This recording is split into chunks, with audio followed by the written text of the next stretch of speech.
Assalamualaikum warahmatullahi wabarakatuh. Saya Fikrul Aula dari Manajemen A3 semester 1 Universitas Islam Majapahit. Di sini saya akan menjelaskan mengenai akhlak, etika, dan moral. Yang pertama, kita akan membahas mengenai pengertian. Apa sih akhlak itu? Apa sih etika itu? Dan apa sih moral itu? Langsung saja. Yang pertama, akhlak merupakan bentuk jamak dari kata khulq, berasal dari bahasa Arab yang berarti perangai, tingkah laku, atau tabiat. Tabiat artinya budi pekerti. Secara istilah, menurut Imam Al-Ghazali, akhlak yaitu sebuah kondisi mental yang tertanam kuat dalam jiwa seseorang, yang darinya lalu muncullah perbuatan dengan mudah tanpa memerlukan pikiran dan pertimbangan. Jadi, akhlak merupakan segala sifat dan perbuatan manusia yang ada karena dorongan jiwa yang kuat untuk melakukannya. Yang kedua yaitu etika, aturan atau pola tingkah laku yang dihasilkan oleh manusia, yakni berhubungan dengan upaya menentukan perbuatan baik atau buruknya manusia. Jadi, etika ini merupakan ilmu yang membahas tentang moralitas atau tentang manusia sejauh berkaitan dengan moralitas. Yang ketiga yaitu moral. Moral berasal dari bahasa Latin yaitu mos, yang berarti adat istiadat yang menjadi dasar untuk mengukur apakah perbuatan seseorang itu baik atau buruk. Secara istilah, moral yaitu suatu istilah yang digunakan untuk menentukan batas-batas dari sifat, kehendak, pendapat, atau perbuatan yang secara layak dapat dikatakan benar, salah, baik, atau buruk. Moral yaitu sebuah nilai tentang perilaku. Next, yaitu ruang lingkup akhlak, etika, dan moral. Ruang lingkup akhlak dibagi menjadi 5. Yang pertama yaitu akhlak pribadi, di mana yang dekat dengan diri kita sendiri yaitu diri kita. Jadi hendaknya kita sadar akan diri kita sendiri serta insaf, karena insaf dan sadar diri adalah pangkal kesempurnaan akhlak yang utama. Yang kedua yaitu akhlak berkeluarga. Hal ini meliputi kewajiban orang tua, anak, dan kerabat. Kewajiban orang tua yaitu memperhatikan anak dengan baik. Jadi orang tua itu harus memiliki akhlak yang luhur, lemah lembut, dan harus memiliki perlakuan kasih sayang. Begitu juga sebaliknya sebagai anak.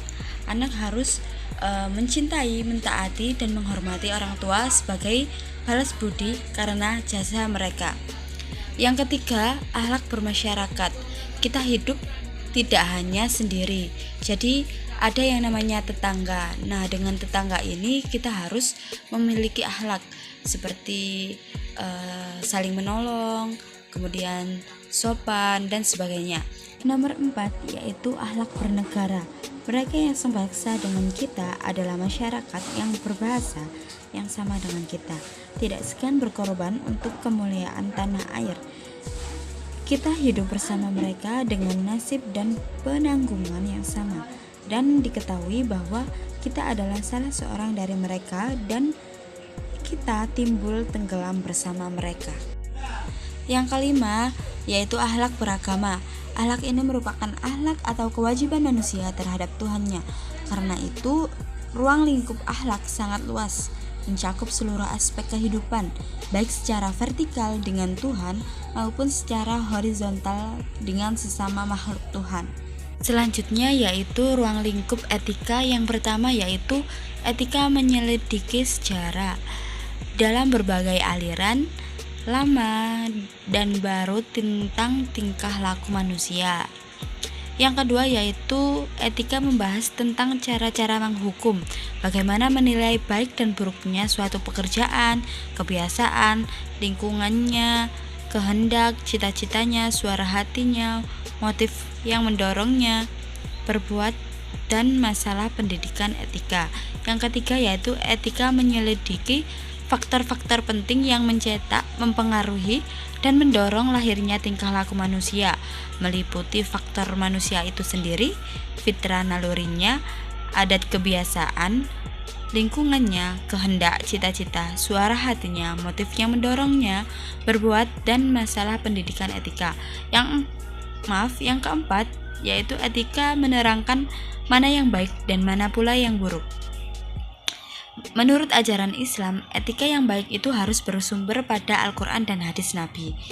Yang kelima, yaitu etika mengajarkan cara-cara yang perlu ditempuh untuk meningkatkan budi pekerti ke jenjang kemuliaan, misalnya dengan cara melatih diri untuk mencapai perbaikan bagi kesempurnaan pribadi. Latihan adalah cara yang sangat tepat untuk membiasakan manusia beretika luhur, bukan hanya teori saja. Kemudian, etika menegaskan arti dan tujuan hidup yang sebenarnya. Yang terakhir, yaitu etika menegaskan arti dan tujuan hidup yang sebenarnya. Jadi, manusia dapat terangsang secara aktif, mengerjakan kebaikan dan menjauhi larangan. Kemudian, yaitu ruang lingkup moral. Ruang lingkup moral mengacu pada nilai atau sistem hidup yang diberlakukan masyarakat. Hal ini dipengaruhi oleh 3 sebab. Yang pertama yaitu perasaan wajib atau keharusan untuk melakukan tindakan yang bermoral. Kedua, kesadaran moral dapat juga berwujud rasional dan objektif, yaitu suatu perbuatan yang secara umum dapat diterima oleh masyarakat sebagai hal yang objektif dan dapat diberlakukan secara universal. Artinya dapat disetujui, berlaku pada setiap waktu dan tempat bagi setiap orang yang berada dalam situasi yang sejenis. Ketiga, kesadaran moral dapat pula muncul dalam bentuk kebebasan. Nilai atau sistem hidup tersebut diyakini oleh masyarakat sebagai yang akan memberikan harapan munculnya kebahagiaan dan ketentraman. Nilai-nilai tersebut ada yang berkaitan dengan perasaan wajib, rasional, berlaku umum, dan kebebasan. Jika nilai-nilai tersebut telah mendarah daging dalam diri seseorang, maka akan membentuk kesadaran moralnya sendiri. Orang yang demikian akan dengan mudah dapat melakukan sesuatu perbuatan tanpa harus ada dorongan atau paksaan dari luar. Pembahasan selanjutnya yaitu persamaan dan perbedaan akhlak, etika, dan moral. Persamaan antara akhlak, etika, dan moral terdapat pada prinsip, yakni sama-sama berkaitan dengan nilai perbuatan manusia. Seseorang yang seringkali berkelakuan baik kita sebut sebagai orang yang berakhlak, beretika, bermoral, dan sekaligus orang yang mengerti susila. Sebaliknya, orang yang perilakunya buruk kita sebut sebagai orang yang tidak berakhlak, tidak bermoral, tidak tahu etika, atau orang yang tidak berasusila. Selanjutnya perbedaannya yaitu 1. Etika bertolak ukur pada akal, pikiran, atau rasio. 2.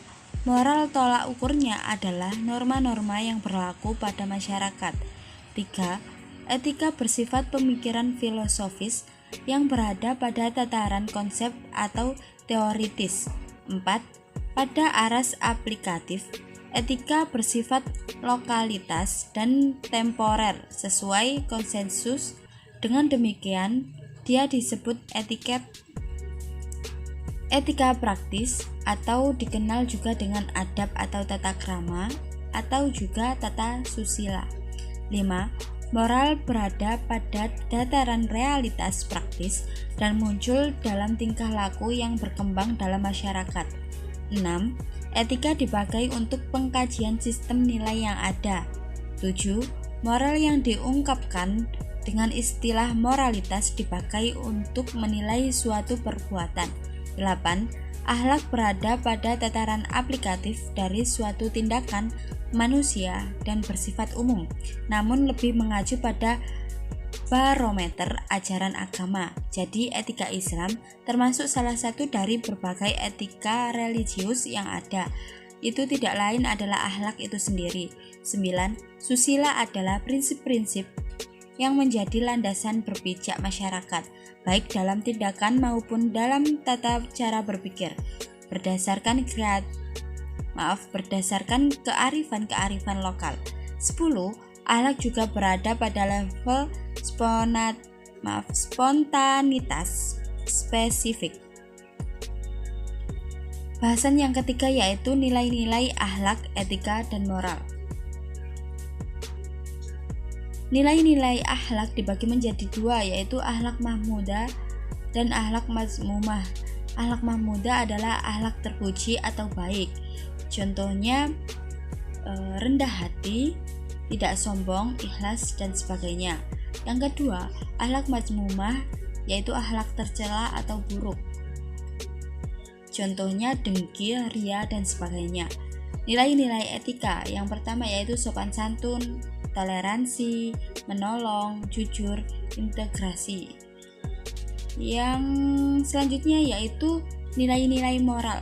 Yang pertama religius, yaitu sikap dan perilaku patuh terhadap agama yang dicintainya atau yang dianut.